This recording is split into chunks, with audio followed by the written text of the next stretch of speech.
آئیے حضرات، میں گزارش کرتا ہوں عالی جناب مولانا سید منظور عالم صاحب قبلہ سرسیدی سے کہ وہ مولا کائنات ابن ابی طالب علیہ السلام کی شہادت کے سلسلے میں بیان کریں۔ اعوذ باللہ السمیع العلیم من الشیطان اللعین الرجیم، بسم اللہ الرحمن الرحیم وبہ نستعین، والصلاة والسلام علی رسولہ وعلی اہل بیتہ الطیبین الطاہرین، اما بعد فقد قال امیر المؤمنین علیہ الصلاۃ والسلام: الا انکم لا تقدرون علی ذلک ولکن اعیننی بجہد واجتہاد وورع وعفۃ وسداد۔ مولائے تقیان علی بن ابی طالب علیہ السلام کے اس شہادت کے اس غمناک موقع پر میں عالم انسانیت کو اور خصوصاً شیعان حیدر کرار اور بالخصوص امام عصر رضی اللہ تعالیٰ فرجہ شریف اور تمام مراجع کرام کی خدمت میں تعزیت اور تسلیت پیش کرتے ہوئے آپ لوگوں کو بھی تعزیت و تسلیت پیش کرتا ہوں کہ جو اس کلام کو سن رہے ہیں۔ مولائے متقیان علی بن ابی طالب علیہ السلام کی زندگی انسانیت کے لیے مشعل راہ ہے، کیونکہ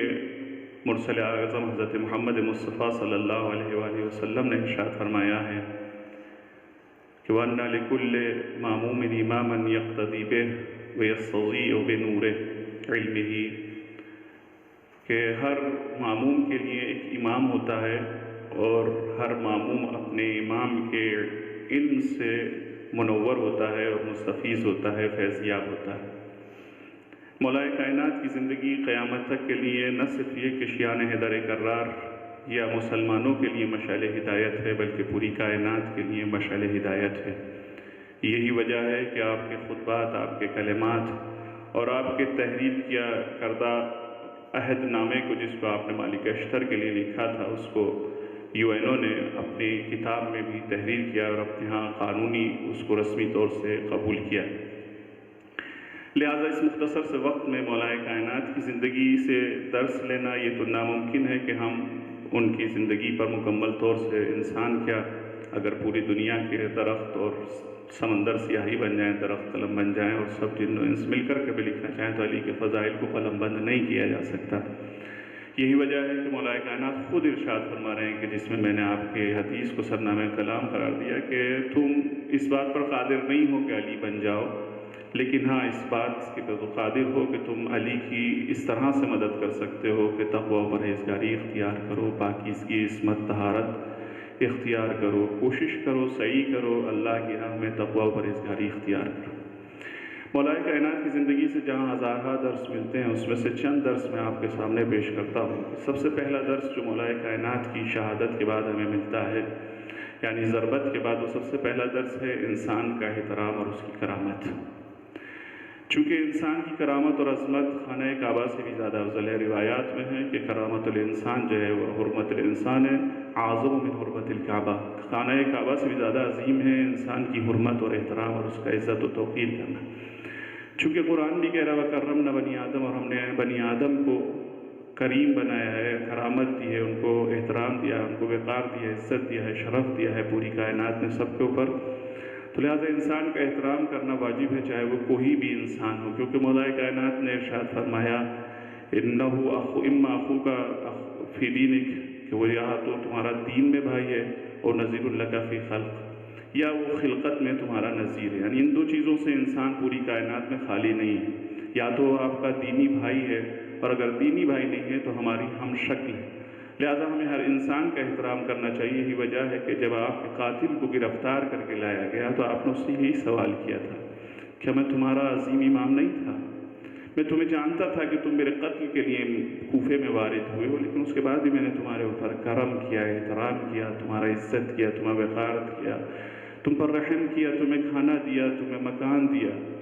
تو لہٰذا علی فرماتے ہیں میرے لال حسن، اگر میں اس ضربت سے شہید ہو جاؤں تو میری شہادت کے بعد اگر تم انتقام لینا تو اس نے مجھے ایک ضربت ماری ہے، لہٰذا اس کے تم ایک ہی ضربت لگا۔ اور میں نے آپ کے نانا رسول اکرم سے سنا ہے کہ انسان کے ہاتھ پیر کو کبھی قلم نہ کرنا چاہیے، لہٰذا اس کے ہاتھ پیر کو قلم نہ کرنا۔ اور حرمت انسان دیکھیں کہ کہاں خلیفہ سوم کے قتل کے بعد لوگوں نے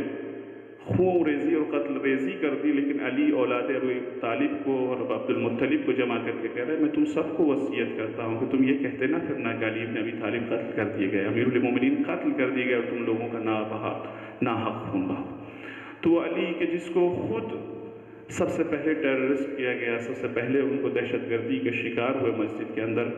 تو کیسے وہ مسلمان ہو سکتا ہے؟ کیسا وہ علی کا، چاہے وہ خلیفہ اول مانتے ہو علی کو، چاہے خلیفہ چہاروں، وہ کیسا مسلمان ہو سکتا ہے کہ کابل میں مسجدوں میں جا کر یا عراق یا ایران یا یمن یا کہیں بھی مسلمان کا مسلمان قتل کرے؟ یہ عالمی استعماری طاقتوں کا اسلام کو بدنام کرنے کی سازش ہے کہ مسلمان کا لباس بنا کر یہود و نصارہ جو ہے اسلام کے نام پر دنیا میں قتل و غارت گری کر رہے ہیں۔ دوسرا درس مولا کائنات کی زندگی سے جو مولا نے فرمایا ہے وہ یہ ہے کہ عقل و خرد سے کام لینا، کیونکہ عقل و خرد کے لیے مولا فرماتے ہیں یہ عقل ہی ہے کہ جس کے ذریعے سے اللہ کو عبادت کی جاتی ہے، یہ عقل ہی ہے کہ جس کے ذریعے سے حق و باطل کے درمیان میں فیصلہ کیا جاتا ہے، یہ عقل ہی ہے کہ جس کے ذریعے سے انسان کو حیوانات پر فوقیت دی گئی ہے، چونکہ اگر انسان کے پاس عقل نہ ہو تو اس کا نفس جو ہے وہ اس پر حاوی آ جاتا ہے اور انسان کو صراط مستقیم سے ہٹا دیتا ہے۔ اس لیے ہر انسان کے لیے ضروری ہے کہ وہ بابصیرت ہو، بصیرت رکھتا ہو، صاحب عقل ہو، صحیح فیصلہ لے سکے، کیونکہ دین کو جاننا جتنا ضروری ہے اتنا دین کے جاننے کے ساتھ ساتھ صحیح طریقے سے دین کو پہچاننا ضروری ہے، ورنہ اگر صحیح سے سب نے بصیرت سے کام لیا ہوتا تو بعد وفات پیغمبر سقیفہ نہ ہوتا۔ سقیفہ کا ہونا اس بات کی دلیل ہے کہ ہوائے نفس غالب آ گئی تھی، عقل سے انسان نے کام نہیں لیا۔ تیسرا درس جو مولا کی زندگی سے ملتا ہے وہ علم و دانش، یعنی اسی عقل کا فیصلہ اسی وقت انسان کر سکتا ہے کہ جب اس کے پاس علم، ورنہ عقل اگر صرف ہے اور اس کے پاس علم نہیں ہے تو صحیح فیصلہ اور صحیح عمل نہیں کر سکتا، اور علم اس وقت تک کارآمد اور مفید نہیں ہے کہ جب تک اس علم پر عمل نہ کیا جائے۔ تو اگر ہم مولا کائنات کے چاہنے والے ہیں، اگر ہم یہ دعویٰ کرتے ہیں کہ ہم مسلمان ہیں، تو دنیا کا سب سے عالم ترین انسان، سب سے زیادہ ہر علم میں فضیلت رکھنے والا، فوقیت رکھنے والا، چاہے وہ ٹیکنالوجی کا علم ہو، چاہے سائنس کا علم ہو، چاہے دنیا کے کسی بھی علم ہو، چاہے دنیاوی علم ہو، چاہے دینی علم ہو، کیونکہ دنیاوی دینی علم ہم نے بانٹ دیا، لیکن ہر انس جو ہے مولا کہتے ہیں کہ الحکمت ضالۃ المومن، کہ مومن کا خزانہ ہے، چھپا ہوا خزانہ، کھویا ہوا خزانہ، اس کو تلاش کرنا ہر نوجوان کی ضرورت ہے۔ آج ہر نوجوان کے اوپر، جیسا کہ مرسل اعظم کی حدیث ہے کہ علم کو حاصل کرنا جو ہے وہ ہر مسلمان کے اوپر واجب ہے، چاہے وہ مرد ہو یا عورت ہو۔ لہذا ہمارے ہر نوجوان کو چاہیے کہ مولا علی کی زندگی سے درس لیتے ہوئے انسان کو زیادہ سے زیادہ علم حاصل کرے۔ چوتھا درس جو ہے مولا کی زندگی کا، چوتھا درس یہ ہے کہ مولا نے ہمیشہ حسن اخلاق، اچھے اخلاق اور تقوی پرہیزگاری سکھانی ہے۔ یہی ماہ رمضان کہ جس کے خطبہ رسول اکرم دے رہے ہیں، اور جس خطبے کے آخر میں رسول نے علی کی شہادت اور علی کی وصایت کا بھی اعلان کیا ہے، اور علی کی شہادت پہ گریہ بھی کیا اسی خطبے میں، کہ علی کھڑے ہو کر سوال کرتے ہیں پیغمبر اکرم، جس کو خطبہ شعبانیہ کہا جاتا ہے، استقبال ماہ رمضان کا جو خطبہ ہے، رسول کھڑے سے علی سوال کرتے ہیں، کھڑے ہونے کے بعد پوچھتے ہیں یا رسول اللہ رمضان میں سب سے بہترین عمل کیا ہے؟ تو رسول نے فرمایا تقوی و پرہیزگاری، الورع عن محارم اللہ، تقوی پرہیزگاری اختیار کرنا جن چیزوں کو حرام کیا گیا۔ تو حرام روزہ صرف کھانے پینے سے بچنے کا نام نہیں ہے، بلکہ روزہ پورے جسم کا روزہ ہوتا ہے۔ بہترین روزہ وہ ہے کہ انسان مجسمہ اخلاق بن جائے ماہ رمضان میں۔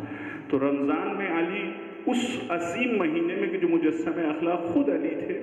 اور اس اخلاق کے مہینے میں ضربت بھی مولا کائنات کرے کہ اس عظیم وقت میں، اور یہی وہ عظیم وقت تھا کہ جب علی سوال کرتے ہیں تو رسول نے اسی خطبے میں اشارہ کیا، علی رونے لگتے ہیں، علی پوچھتے ہیں یا رسول اللہ کیا ہوا؟ میں نے سوال تو صرف یہ کیا تھا کہ رسول سب سے اعظم عمل کیا ہے اس ماہ مبارک میں؟ کہا رسول نے کہ علی میں دیکھ رہا ہوں کہ اسی ماہ رمضان میں تمہاری یہ داڑھی خون سے رنگ دی جائے گی، لیکن علی سوال کرتے ہیں آمین سلامتی فی دینی،